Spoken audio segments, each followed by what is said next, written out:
Good morning, squad. My name is Staff Sergeant Jesse Taylor, and this is Operation Bobcat Lightning situation brief. So here's our task org for this operation. We are 1st Squad, 1st Platoon, Charger Company, 1-5 Infantry. Our task is to attack to destroy Objective Phantom in order to deny enemy influence on the battalion, on the enemy battalion AO. We are divided into 2 teams, Alpha and Bravo. Alpha team will be the main effort with the task to attack to destroy Objective Phantom in order to deny enemy influence. Bravo team will be the supporting effort, tasked to isolate the enemy in order to prevent enemy influence and support friendly movement within the AO. Key weapon systems of both are the M249 and the M320. Attached to our squad, we have a weapons team which holds a M240 Bravo and will be tasked with support by fire on the objective to enable freedom of maneuver on Objective Phantom. Here is our area of interest and area of operations. We are boxed in by the 37th Northing and the 31st Northing, as well as the 17th Easting and the 10th Easting. As you can see, our area of operations here, area of operations Ronan, is bounded by the coastal mountains to the east, as well as Route Camaro and the Benin River to the west. We're also bounded by the 37th Northing and the 31st Northing. Some key locations of interest are the patrol base up here, which will be the start of our operation, as well as Objective Phantom itself down here. We'll be moving along here in order to achieve our objective. Of also note is the phase line Alaska and Arctic, which will be key trigger points for supporting squads in their own operations. The enemy also possesses a few assets in this area of operations, to include an attack helicopter with a 30-minute reaction time, which is triggered by identification of U.S. battalion forces or higher echelons, which probably isn't relevant to our operations, but should be considered. They also have a few indirect fire capabilities of some howitzers, as well as the mortar team that occupies Objective Phantom with a 10-minute and 5-minute reaction time respectively. The triggers there are U.S. infantry elements of a squad of greater size firing in support of North Torbian defenders on Objective Bobcat. They also hold a motorized platoon in reserve, which is triggered by U.S. advance along MSRs in the coastal region with a 40-minute reaction time. So we need to be careful not to trigger these IDF or reserve elements. They also have ADA capabilities, which are not necessarily relevant to our squad's operation. All right, here's our GTAO. Some clear obstacles are the restricted terrain of the coastal mountains, as well as the Benin River here. Mountain range makes friendly movement slower due to the steepness, but it can also hide some of our movements towards the objective. The coastal mountain range should be exploited in order to mask our movement and utilize the element of surprise. For avenues of approach, the enemy has 2, one towards Objective Phantom with possibilities of reinforcing elements, and 1 to Objective Ghost up here. Our main avenue of approach is going to be Avenue of Approach 5 here, that utilizes these intervisibility lines in order to achieve surprise on Objective Phantom. Also of note is Key Terrain 1 right here, which overlooks Objective Phantom and can, and its possession can give the possessor a marked advantage over the avenues of approach for observation and to allow freedom of maneuver throughout the area.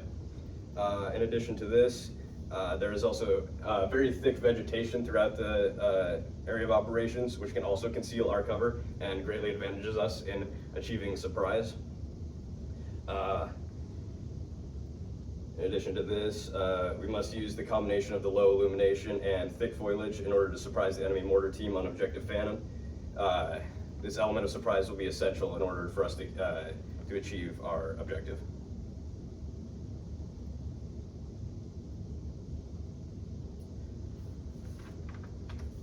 In addition to that, we also have a few weather restrictions. There's low visibility throughout the operation, as well as very high cloud cover and high humidity, which can greatly inhibit NVG usage for the enemy, but greatly advantages us due to our superiority in technology for thermal NVGs. We must utilize this in the time period between 1900 and 0100 in order to maintain the element of surprise and catch the enemy off guard in a time period when they can't see us. This also favors us when bypassing enemy screens here and observation posts in the darker parts of the night. Wind conditions don't favor anyone necessarily. Cloud cover can restrict enemy aerial reconnaissance as well as hurt their illumination that they need for their NVGs. Precipitation and cloud cover might make movement to the objective more difficult, but it will greatly favor us in the fact that the enemy also has this disadvantage and we can utilize it better with our superiority in technology. All right, here's the company enemy SITEMP. So we have here a enemy motorized platoon occupying several villages throughout AO Ronan. They also have a squad screening with several OPs along this line in order to detect US forces moving down.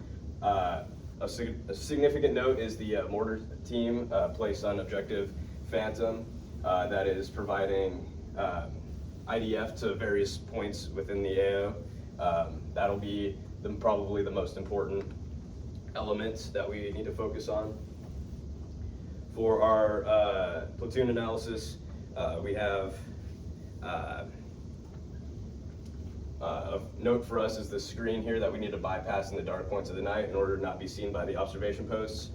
We also have the mortar team providing IDF to these various elements in order to disrupt our movement throughout the AO. And also of note is this motorized squad here occupying the crossroads at a village just to our west. We need to be careful to maintain the element of surprise and catch this mortar team off guard before they can trigger any reserves either from here or down here. They possess here a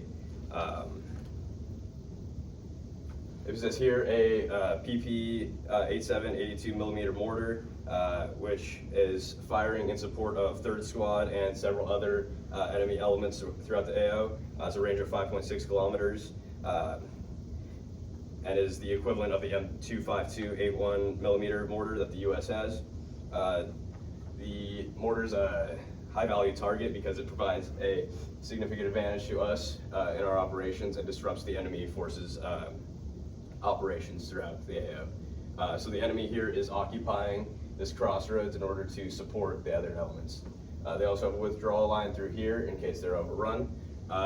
There's very thick foliage throughout here and very restricted lines of sight. So estimated engagement areas are here and here within their line of sight. They're assessed at over 90% strength, so we can't knock out any possible security elements like two M4 equivalents for the enemy here, providing security. In addition to this, enemy forces in AO are mostly unaware of our company's disposition and strength, which must be exploited in order to pick off specific elements without being seen by the rest and to create a general atmosphere of disarray amongst the enemy. Most enemy forces are motorized, however, which is a advantage to them as it makes them highly mobile. Our mortar team is not here a motorized unit, so it is stationary. So if we hit it quick, we need to get out before it's before any mobile reserves can funnel in through the area. Our forces should ensure that we are not detected by any motorized reinforcements or OPs so that we don't draw IDF on our position, as they do have several howitzers and this mortar team itself. Several OPs are providing screens for our friendly movements, so we need to attack within that span of the night in order to not be detected by these.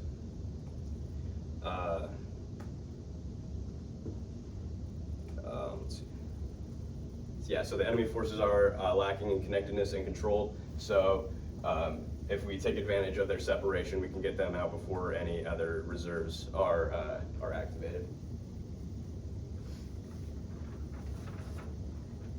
So this is their most likely course of action. The purpose of the enemy's operation is to occupy this in order to support other squads through IDF and disrupt friendly movements throughout the AO.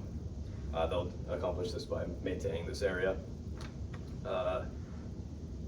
Their end state is to maintain the battle positions suitable to defensive positions, enemy disruption of U.S. forces in AO Ronin, friendly minimal casualties, reorganization of forces to push U.S. forces out and prevent future invasion, and then civilian, especially 3rd Squad here, is the maintenance of control over local civilian populations.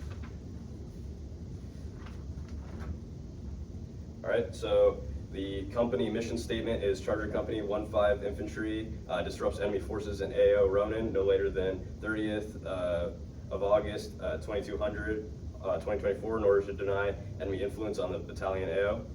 Expanded purpose, conduct disjointed squad operations in depth within AO Ronin to conceal the current capability of Charter Company, disrupt enemy commander's decision-making cycle, forcing him to divert combat power, buy time for the remainder of the company to reconsolidate for follow-on operations. Key tasks being to disrupt enemy operations in depth, deny enemy uncontested use of high-speed avenues of approach, retain maximum combat power, and avoid decisive engagements and reconsolidate 2nd and 3rd Platoon. The terrain end state would be primary MSRs in AO Ronin contested, North Torbian forces in zone disrupted without accurate knowledge of charger element composition, disposition, civilian, minimize civilian casualties and collateral damage to infrastructure, and friendly dispersed elements reconsolidated, postured for follow-on offensive operations. Some adjacent units are Amaruk Company here in AO Amaruk, and Berserker Company in AO No Slack, with the objectives, the tasks to seize objective Bobcat. Our platoon's mission statement is 1st Platoon, Charger Company 15 Infantry disrupts enemy forces in AO Ronin no later than 30th of August 2024 in order to deny enemy influence on battalion main effort. Expanded purpose is company, and then key tasks are to disrupt enemy operations in depth, deny enemy uncontested use of high-speed avenues approach, retain maximum combat power, and avoid decisive engagements. Terrain, primary MSRs in AO Ronin contested, enemy North Torbian forces in zone disrupted without accurate knowledge of platoon composition and disposition, civilian, minimize civilian casualties and collateral damage to infrastructure, and friendly platoon reconsolidated at patrol base, postured for follow-on offensive operations. Adjacent units are 2nd and 3rd Platoon, which are preparing for follow-on offensive, although we are still trying to regain contact with them. All right, so, this concludes my situation brief. That was long, huh?